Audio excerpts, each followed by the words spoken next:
అండి. ఏంటి వేప కొమ్మలు చూపిస్తుంది మా పాప అనుకుంటున్నారా? ఏం లేదండి. ఈరోజైతే దసరా నవరాత్రుల్లో అమ్మవారి రోజు కదా! శుక్రవారం దుర్గమ్మ రోజు కాబట్టి, ఈరోజు అమ్మవారి అవతారం వచ్చేసి మహాలక్ష్మీదేవి అవతారం అనమాట. ఈరోజు కొంచెం వేప కొమ్మలు అయితే పూజా రూమ్‌లో పెడదామని చెప్పేసి వేప కొమ్మలు అయితే ఒక కొమ్మ అయితే తీసుకున్నాము.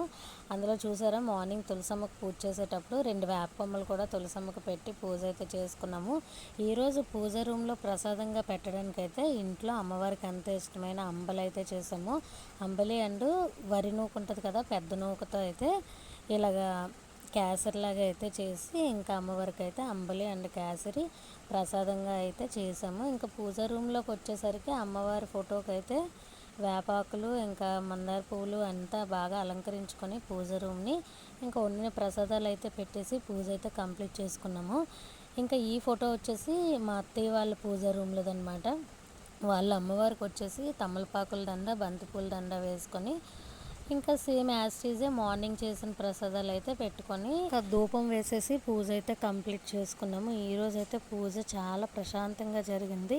ఇంకా ఆఫ్టర్నూన్ లంచ్లోకి వచ్చేసి వైట్ రైస్ రసం అండ్ బర్బటి ఫ్రై అయితే చేసాము. ఈరోజు పూజ అండ్ లంచ్ ఐటమ్స్ అయితే ఇవి. వీడియో మీకు ఎలా అనిపించిందో కామెంట్ చేయండి.